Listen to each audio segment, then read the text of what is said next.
Hi, welcome back to the Petersen Automotive Museum YouTube channel. I'm Johnny Eisen, Associate Curator here at the museum. Today we're going to look at a pair of concept cars from the mid-1950s that were featured at the GM Motorama. The Motorama was a traveling auto show that was started by styling director Harley Earl.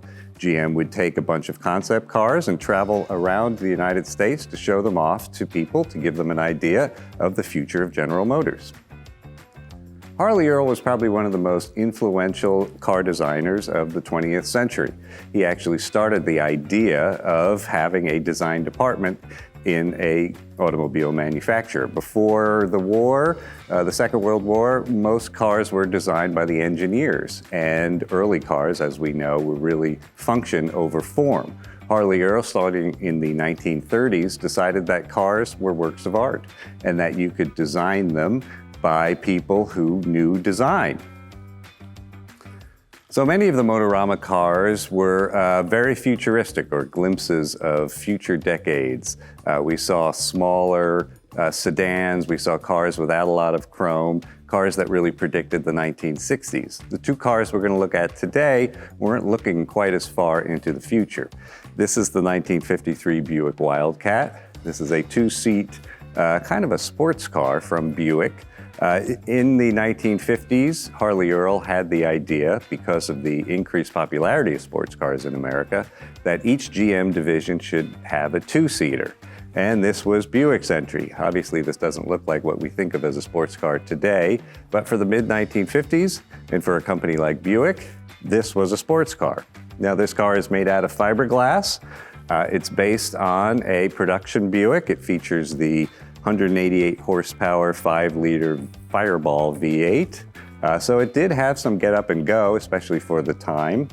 And it would feature some design elements that would appear on Buicks later in the 1950s. Now, the cars designed under Harley Earl in the 1950s were famous for two things: lots of chrome and giant tail fins. This is a fiberglass two-seater that debuted obviously at the 1953 Motorama, and it does show Harley Earl's influence. It has this big chrome concave grille with these wonderful conical buffer bombs here incorporated into the bumper.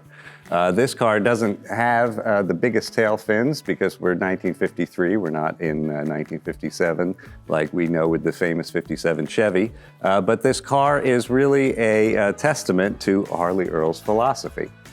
So obviously one of the most prominent design features of the car are these chrome cones. These were called buffer bombs by GM. They were a design feature dreamed up by Earl's styling department, and they would start appearing on Buicks in 1955 and last throughout the 1950s. They got another nickname, which you can Google yourself, yeah, they were a pretty distinctive and obviously outrageous feature from the jet age. So one design element that would appear on Buicks for decades to come, up until the 1970s, is this side sweep line.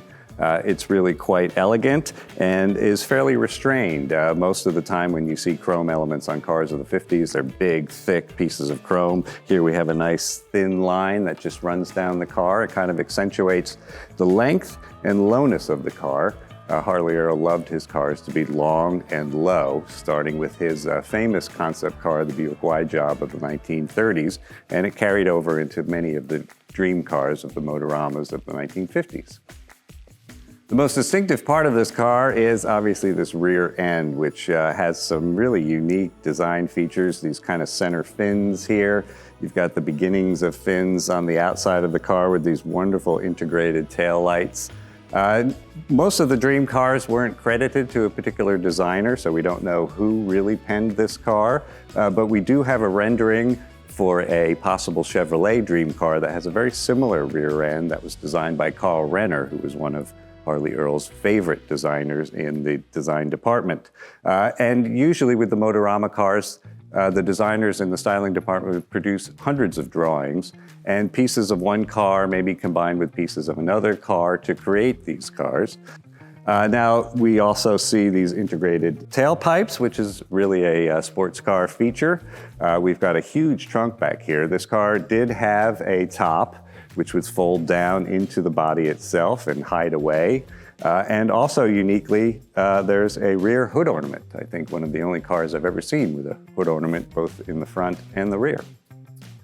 So something that was way ahead of its time on this car are what GM called the rotostatic wheels. These are stationary center hubs that the wheels and tires rotate around.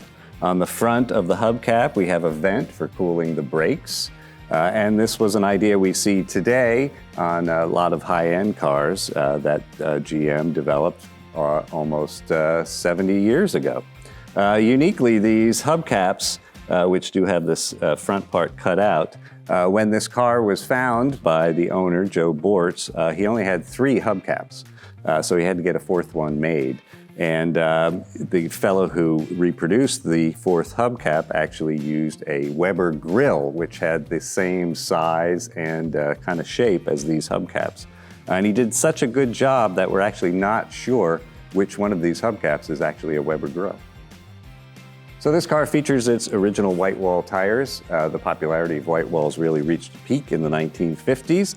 White walls came out of the evolution of the tire manufacturing process. Originally, tires were white. Carbon black was later added to turn the tires black and make them stronger, but people kind of missed the look of white tires, and manufacturers added on a white wall. It does look good on a car like this. It is a sports car, but it doesn't look like a sports car, and so a little bit of bling in the white wall tires is appropriate. So this car features 3 of Buick's famous venti ports. These are the fender vents that appeared on Buicks forever. This car is unique in that the ventiports are actually on top of the fender. Usually they're placed on the side. The Wildcat has a really handsome interior. I love the banjo steering wheel. It's got this great green color. Interestingly, it has push-button windows, so automatic windows that go up and down. One of the tiniest rear-view mirrors I've ever seen. It's pretty much non-functional and is just there to just show you that it could have a mirror. They obviously didn't want a great big mirror distracting from all the cool design features. So some other cool features, these lovely teardrop headlights with this great V design feature underneath. It's also got these nostrils to provide extra cooling to the engine and air intake to the carburetor. And I love the wonderful Buick badge in front with that kind of Art Deco font that they were using. Now, what was Buick? Buick was positioned in the GM hierarchy just below Cadillac. GM wanted a car for every pocketbook, they said. So at the top, the most expensive and luxurious cars were Cadillac. Right beneath that was Buick. Beneath Buick, we had Oldsmobile, and beneath Oldsmobile, Chevrolet. So you'd go up the ladder as your income increased. You could every year advance from a Chevrolet to an Oldsmobile. Next year, maybe you could afford a Buick. And finally, when you were ready to retire, you could buy yourself a wonderful Cadillac.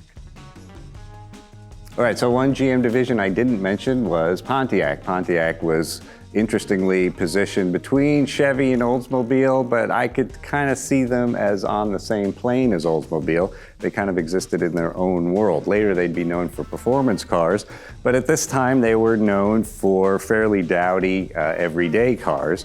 And to sort of boost their image, they came out with this, the Parisienne, which was a show car also debuting in 1953. And this was kind of a look backwards. This is a town car. This features an open driving section with a covered passenger section like chauffeur-driven town cars of the 1920s. So the Parisienne was based on a 1953 Pontiac Chieftain. So they pretty much just took a production Chieftain off the line and converted it into this car. Like I said, Harley Earl liked his cars long and low, and this car is indeed 7 inches lower than the production Chieftain. It also means that unlike the Wildcat, this car is made out of steel. GM used fiberglass on most of the Motorama cars. It was much easier because you could mold fiberglass. So for making one-off cars that you wanted to produce rather quickly, fiberglass was a perfect material. In this case, they were using a production car, so no need to use fiberglass. And they created something really pretty special and unique here. This car was supposed to have a feminine touch. We'll see it with the pink interior. So why did Pontiac build a town car in the 1950s when most of the other dream cars were very futuristic? Well, we're still in the early 1950s. The economy quite hasn't taken off like it will later in the decade. And so GM wanted to give people something nostalgic, something to make them feel good and remember their youth from before the Second World War, which was still fresh in a lot of people's minds. So really all the uniqueness of this car is here inside in the interior. Like I said, we have these wonderful pink leather seats. Originally, the car had a pink headliner, which has since been recovered in white. This really soft material in the back seat here. And most amazingly, you've got this incredible shag carpeting, that would rival a 1970s apartment. Lots of chrome inside. The whole steering wheel is made of chrome. It's got a nice column shifter on there, which was considered kind of chic at the time. And really, it's just a really elegant, comfortable looking car that would give a sense of opulence for a division of General Motors that wasn't known for its luxuriousness. So 1953, we're at the beginning of the jet age, and of course that's represented by a jet plane right here on the hood. You've also got these really unique chrome strakes that come down the hood.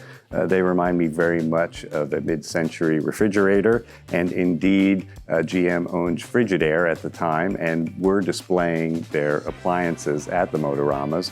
Also on the side of the car are these wonderful little star chrome features that kind of also remind me of appliances from the time. And really the whole thing is just a really beautiful and elegant car.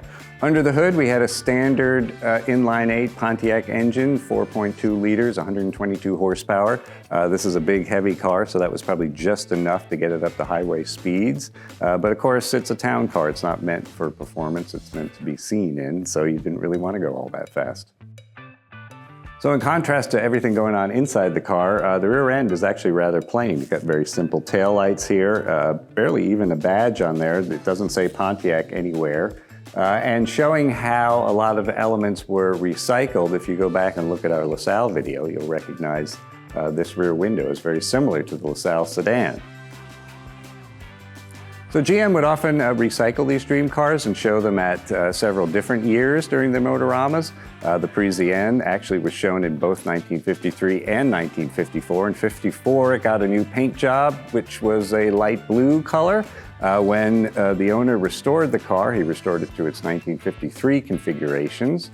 Most of these cars were destroyed, sent to junkyards after the Motorama era, but some of them were saved either by pulling them out of junkyards or by the designers or employees at GM themselves. A lot of them knew these cars were very special. For the designers, these were an opportunity to design a car without any restrictions. So they would find ways to sneak the cars out of storage and save them, much to GM's chagrin, but I think all these years later, General Motors is pretty happy that they have as many original dream cars as there are existing today. So that's our look at the 1953 Buick Wildcat and Pontiac Parisienne, two interesting but somewhat less futuristic GM Motorama dream cars. Please subscribe to our YouTube channel to keep up to date on all our videos. When you're in LA, come visit us here at the Petersen Automotive Museum.